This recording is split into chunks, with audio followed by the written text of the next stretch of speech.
زریاب documentary photographer تھا جسے ہر چیز ثبوت کی طرح فریم میں قید کرنے کی بیماری تھی، اور ہنا ایک ہارر رائٹر تھی جسے پرانی جگہوں کے قصے، ویران عمارتوں کی سرگوشیاں اور محسوس ہونے والا خوف پسند تھا۔ ہنا کی سالگرہ آنے والی تھی تو زریاب نے پلان بنایا کہ جنگل کے بیچ دریا کے کنارے کیمپ لگائیں گے، ستاروں کے نیچے کیک کاٹیں گے اور ہنا اپنی نئی کہانی کا آغاز وہیں سے کرے گی۔ مگر ہنا نے اصرار کیا کہ راستے میں کوئی گم شدہ سا گاؤں بھی دیکھیں گے، کیونکہ خالی جگہوں میں کہانیاں بھر جاتی ہیں۔ زریاب ہنسا اور مان گیا۔ شام ڈھلے وہ ہائی وے سے اترے تو سگنل ختم، نقشے پر سڑک جیسے کاغذ پر کھینچی ایک سیدھی لکیر بن گئی، اور کچھ ہی دیر میں گاڑی ایک ایسی گاؤں کے بیچ آ گئی جس کا بورڈ آدھا مٹا تھا، سیاہ کھنڈ۔ عجیب بات یہ تھی کہ شام کی صرف 6 بجے تھی، مگر گاؤں میں اندھیرا ایسا جمایا تھا جیسے سورج نے اندر آنے سے انکار کر دیا ہو۔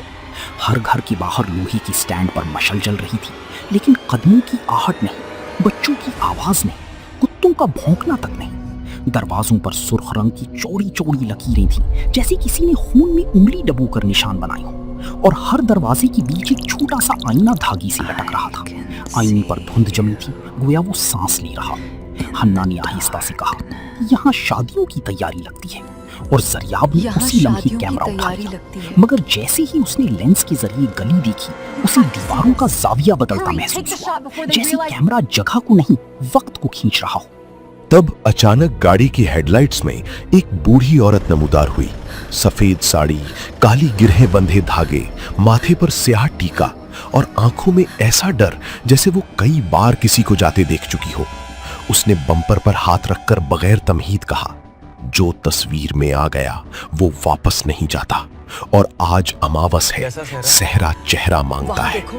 زریاب نے پوچھا، کیسا صحرا؟ تو بوڑھی نے بس گاڑی کے سائیڈ مرر کی طرف اشارہ کیا۔ زریاب نے مرر دیکھا تو اپنی ہی شکل نظر آئی، مگر اس کے پیچھے پچھلی سیٹ کی کھڑکی پر ایک لمحے کو کالی چادر سا کچھ لہرا گیا۔ پلک جھپکی تو کچھ بھی نہیں۔ ہنا کے اندر بے چینی بھڑکی۔ اس نے کہا، چلو یہاں سے۔ زریاب نے گاڑی بڑھا دی، مگر جاتے جاتے اس نے بیک مرر میں دیکھا تو مشالوں کی روشنی ایک ساتھ تیز ہوئی اور پھر ایک ساتھ مدھم، جیسے پورا گاؤں ایک ہی سانس میں جیتا ہو۔ وہ جنگل کے اندر دریا کے کنارے پہنچے، بون فائر جلایا۔ ہنا نے ہنستے ہوئے کہا، مسٹر فوٹوگرافر، آج میری بھی اچھی تصویریں بنا لو۔ زریاب نے کیمرہ اٹھایا۔ پہلی تصویر میں سب نارمل تھا، آگ کی نارنجی روشنی، ہنا کے چہرے پر چمک، پیچھے سیاہ درخت۔ دوسری تصویر میں ہنا کے پیچھے دھوئیں کی لکیر کچھ زیادہ لمبی تھی۔ تیسری میں وہ لکیر صحرے جیسی بن گئی۔ چوتھی میں وہ صحرا بالکل ہنا کی گردن کے پیچھے آ چکا تھا۔ زریاب کے ہاتھ سے کیمرہ لرز گیا۔ اس نے اسکرین ہنا کو دکھائی تو ہنا ہنس پڑی۔ کیا زبردست اسموک ایفیکٹ ہے۔ مگر زریاب نے دیکھا کہ جب ہنا اسکرین دیکھتی تو وہ صحرا دھندلا ہو جاتا، اور جب زریاب ویو فائنڈر سے دیکھتا تو وہ صحرا صاف اور قریب، جیسے وہ چیز صرف دیکھنے والے کو چن رہی ہو۔ رات گہری ہوئی تو دریا کی آواز میں جیسے الفاظ کھل گئے، اور دور کہیں سے شہنائی کی ایک ٹوٹی ہوئی تان ابھری۔ پہلے زریاب نے اسے وہم سمجھا، مگر پھر وہ تان دوبارہ آئی، پھر ڈھول کی ہلکی تھاپ، پھر بازیب کی چھن چھن، اور جنگل کی تاریکی میں دھند کے اندر روشنیوں کی لڑی سی بنتی چلی گئی، جیسے بارات چل رہی ہو۔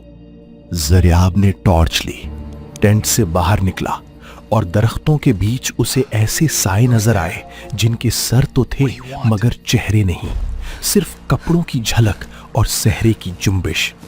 اس نے پیچھے مڑ کر ہنا کو پکارا تو ایک لمحے کو اس نے دیکھا کہ ہنا خاموشی سے دھند کی طرف جا رہی ہے، کسی کے ہاتھ میں ہاتھ ڈالے، اور اسی پل کسی نے زریاب کے کندھے پر ہاتھ رکھا۔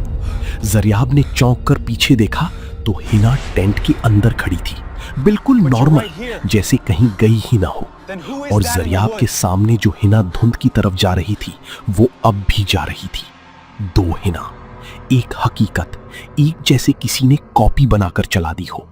زریاب چیخنا چاہتا تھا، مگر آواز گلے میں چپک گئی، جیسے جنگل نے اس کی زبان پکڑ لی ہو۔ پھر اچانک سب غائب، شہنائی بھی، روشنی بھی، وہ دوسری ہنا بھی، صرف دریا۔ صبح ہوئی تو ہنا خوش، اسے کل رات کی کوئی یاد نہیں، مگر زریاب کے کیمرے میں ٹائم سٹیمپ بگڑ چکے تھے، کچھ تصاویر مستقبل کے وقت کی،